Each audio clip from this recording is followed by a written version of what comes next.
this was shot in Elgin, Texas. The photographer here throughout all of this is Nick Simonite. If you have not heard of him, you should look him up. He has been photographing Texas for a while, and he's just a really crazy, insane, talented photographer. He goes up in helicopters and shoots the landscape. He does all sorts of stuff. But he took this shot that this old truck just happened to be driving by. It's perfect. So on the next slide, we're looking at sort of the evolution of this Tejas can. The left is what we inherited.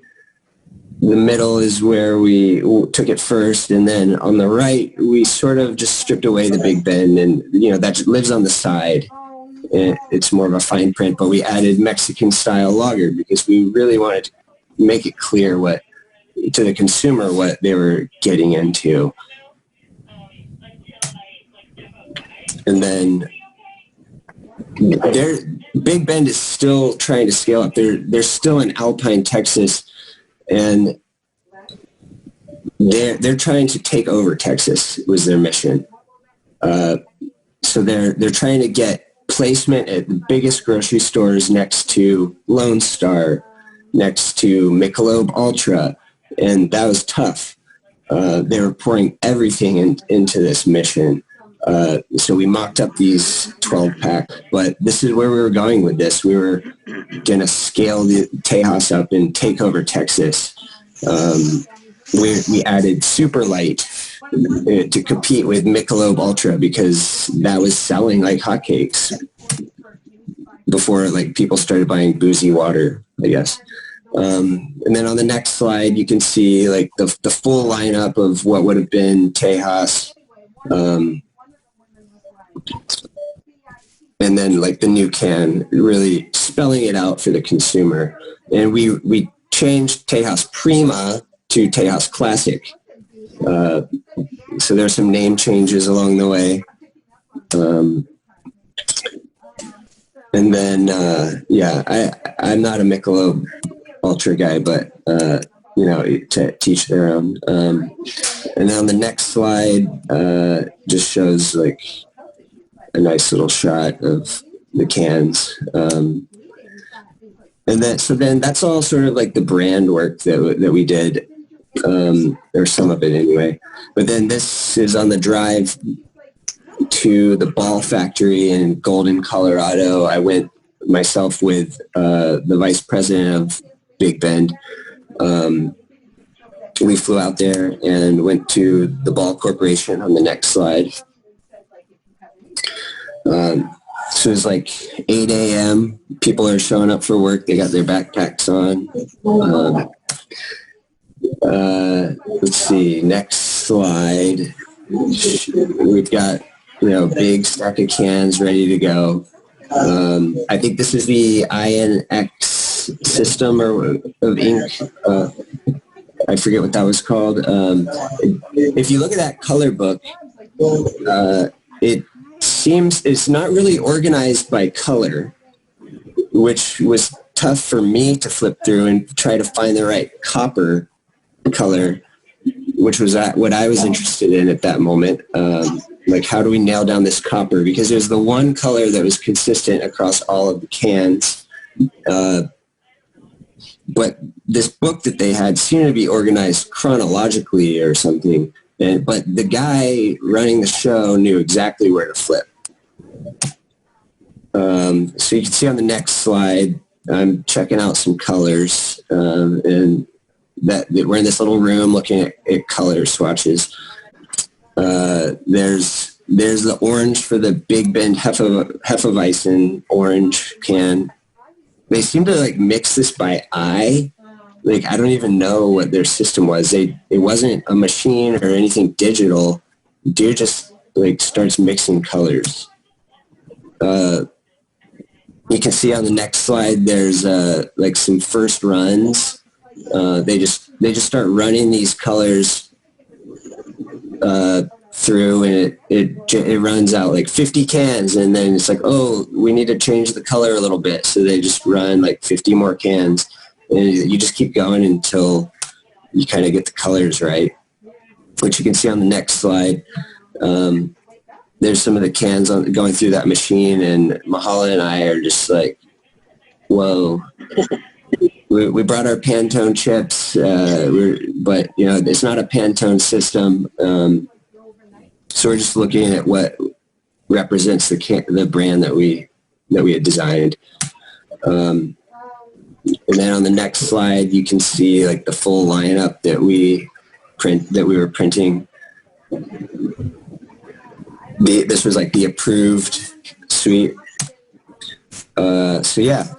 And then on the next slide, we're done. We finished our work for the day, and we booked it to Fort Collins, where we met this guy on the next slide. He's greeting us there at New Belgium. So maybe he's still there. I mean, they made a stamp for your hand off of this guy. He's checking us in. Super rad guy right there. And on the right, we've got, this was hanging on the wall. It's a photo of New Belgium's first bottle filler. And then on the next slide, which I believe might be my final slide, is their like modern day bottle filler, which might be solar operated, like solar power. They're super efficient brewery, super high standards, and like rad to their employees. So I thoroughly enjoyed my visit to New Belgium, and just the way that they operate is super cool. Employee owned, or actually I think they just sold actually. But that's my adventure with beer cans and beer design. Nice. Are you still brewing, Patrick? I was brewing a lot, and then I got a little burnt out on it. So it's been a while. It's been a minute since I've brewed any beer, but I've been planning to pick it up again soon. Good job. Thank you. So Patrick, is your background in artistic stuff, or is it in, because like I thought you guys obviously made a really good pitch on unifying the brand and having it, so that's more marketing to me. So is your background marketing or artistry, or what's your background? I would say general graphic design, which is quite vague of an answer. It could be a lot of things. I started in book design, and then I moved over to a brand agency, and I guess dealing with like the brand side of things, it involves a lot of marketing and strategy, and like how do we position ourselves against competition. Yep, makes sense.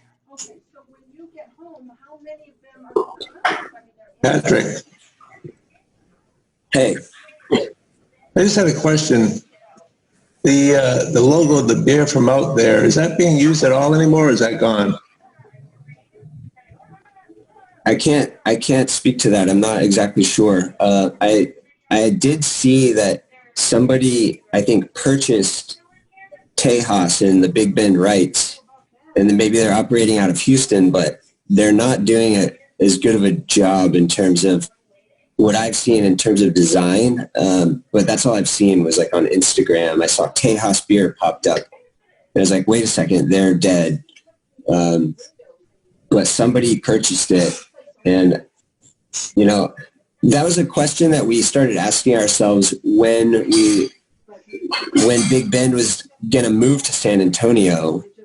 It's like, do we still say the beer from out here? But I think, yes, we could, because that's where they started and that's where they're from. But now if Big Bend Brewing has been purchased, it's not the same group, and they're not from Alpine, Texas or West Texas. But in terms of like who owns that language, or if you could use it, I have no idea. Okay. Thanks. Okay, I missed the beginning of your talk. I had to step out for a bit, but what I'm wondering is, with so much beer out there, how do you decide how to stand out? I mean, I go to the liquor store and my mind shuts off. I just see Yeah, clutter, visual clutter. How do you that's great. That's brand in the midst of that? That's a great point, and I think that's something that we talked about because there's so much noise. And when you looked at like the first, what Big Bend came to us with was every beer had its own logo, and that just adds to the noise. So we just wanted to simplify and make it very clear, like the name, like Big Bend Brewing Company, that stands out, and we made that as big as we could. We made everything templated. Like the can was the same, the color changed, the type was the same, it was in the same place. We just cleaned it up so that when you are looking across, when you scanning the shelf and you came to the Big Bend, you got a breath of fresh air. You could just like relax. Does that answer your question? Yeah, I mean, it's really open ended because I think there's probably as many answers as there are people that try to do it. So yeah, I don't know. You could stand out with simplicity, or you could stand out by being like the loudest on the shelf. I think there's something to be said for sure, just as a customer, for quick identification. Like here we've got Night Shift Brewing. They have some permutation of their logo woven into everything, every can. You know right away it's their can, even though the cans. I haven't seen Night Shift in a while. I did live in Boston and very much enjoyed their stuff, but I do miss the Boston beer selection a lot. Good. Yeah, it's the best. Some of the best stuff. Patrick, there was a question on chat from Clay. Did you see that one? Did Big Bend ever attract a national distributor? Was the failing regional or national, or just investors bailing?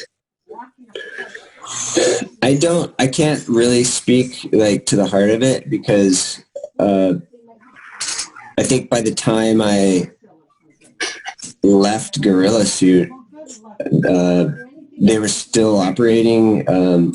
So I just kind of saw it happen like from outside. I wasn't working with them directly anymore. And I'm not sure. I think their investors were from Chicago, but they had a lot of money. And I'm not sure what went wrong. But it was a true bummer for sure. They were making the best beer in Texas, in my opinion. Have you done any beer work since Big Bend? No, I haven't. I got out of the agency world and took some time off and changed paths a little bit. And I've got friends who do, and they're very busy. There's a lot of demands. It could be fun work, but it could also be a lot. Yes, Scott Marenko had to drop off, but one of his sons, I believe, works in the same plant that you visited, the Ball plant in Golden, Colorado. Small world. Yeah, that was a fun experience to go there. You could tell like the people in the canning area, they were pros. Like they would just go in and do it, and they knew what colors to pick. Like I was like asking about coppers, and this guy he just had like 6 different coppers, and he had brought in his own piece of copper to try and match inks to that, and it was super cool. Mm-hmm. Really fun experience overall.